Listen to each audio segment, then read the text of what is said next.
But first tonight, the Prime Minister embarrassed over remarks where he strongly criticised Donald Trump. The comments now coming back to haunt him on the eve of the US election. Albanese was a senior Labor figure when he said that he had concerns about Trump, who was already president at the time. He also said that he scares the S out of him. Have a look. We have an alliance with the US, we've got to deal with him, but that doesn't mean that you're uncritical about it. He scares out of me. And I think it's of some concern that the leader of the free world thinks that you can conduct politics through 140 characters on Twitter. So Albanese complaining there as he said that we've got to deal with him. This is embarrassing. And Albanese was Shadow Transport and Infrastructure Minister at the time. He was a senior figure in the Shorten team. He should have known better than to speak in such a juvenile fashion about the then president of the nation that Australia relies on for our national security. And for this to emerge at a time when his own government is scrambling to get in to make ties with Team Trump. Well, when you think about it, there are actually a lot of similarities between Albanese and Kamala Harris. Albanese spent his career as a left faction warrior, only to suddenly try and reposition himself in the political centre when he became Labor leader. He claimed that he'd abandoned his far-left instincts. It led to front pages like this one, where Albanese declared, "I am not woke." Many of us found that claim hard to believe. Albo declared himself a centrist who would govern for mainstream Australia. And to prove he was safe for readers, reporter Joe Hildebrand put the opposition leader to the woke test and got all the right answers. Can men have babies? No. Captain Cook, hero or zero? World changer.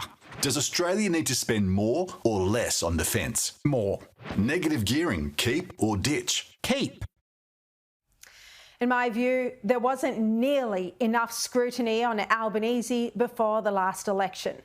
And when I reported on his radical left positions over the years, well, he was pretty angry about it.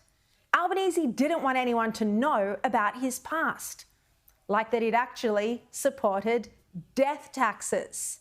He'd also previously criticised capitalism and family wealth as causes of social injustice. Albanese pretended to voters that he'd been an economics advisor in the legendary Hawke government, but in fact, as I reported, he was only a research officer for a hard-left minister who wasn't in cabinet.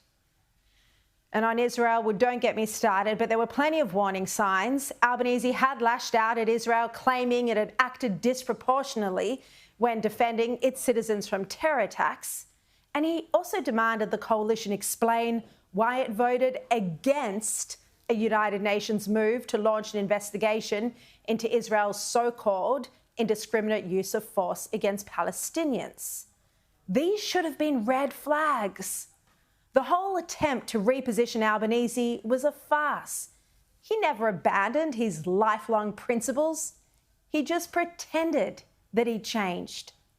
And now Albanese's prime ministership is failing, mostly because of his inability to govern for mainstream Australians.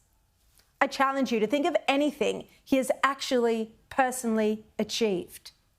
You only have to look at Peter Malinauskas in Adelaide or Chris Minns in New South Wales to see the model of a modern, successful, centrist Labor leader. Now, over in America, like Albanese, Kamala Harris has spent her career as a Californian Liberal. She's the very definition of woke. The Republicans only have to look at comments she's made in the past for their adverts. Kamala supports taxpayer-funded sex changes for prisoners. Surgery. For prisoners. For prisoners. Every transgender inmate in the prison system would have access. This administration has decided to vilify them and to trade on them for the sake of this president's medieval vanity project called a wall. There's no question I'm in favor of banning fracking. Now, the Wall Street Journal editorial board says that her candidacy is best understood as an attempt by the Democrats to continue the progressive political wave.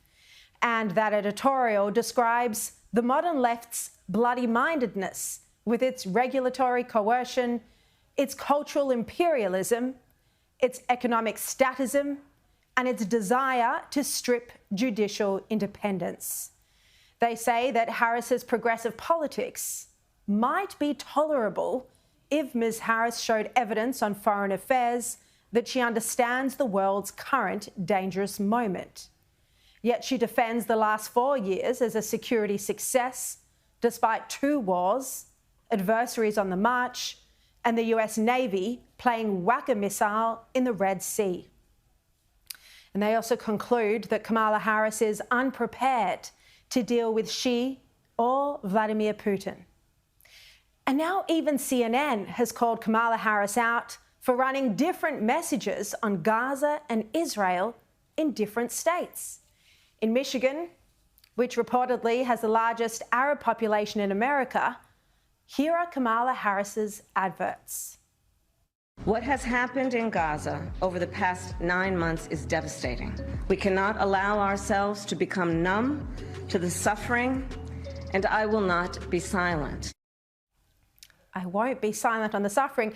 But then over in Pennsylvania, where Kamala is trying to win over Jewish voters, well, here's her message.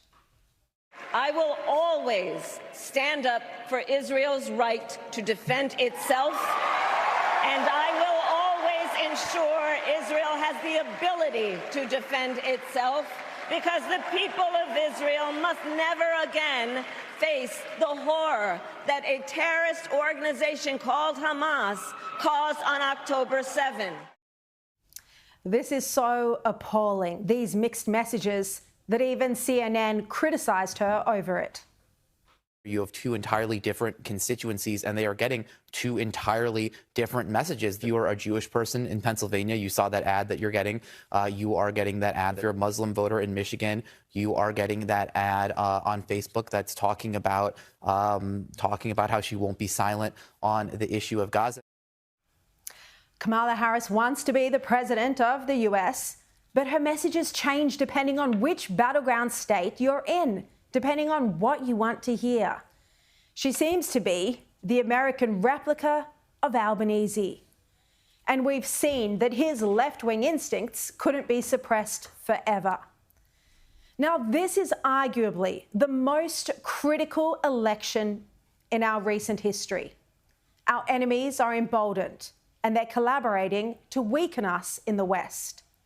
Only a strong leader of the free world can stop their assault on democracy and on Western civilization.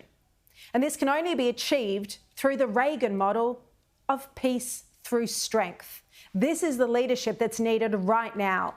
Not constant calls for a ceasefire, not half-hearted support for Ukraine, and not turning a blind eye to China's war games.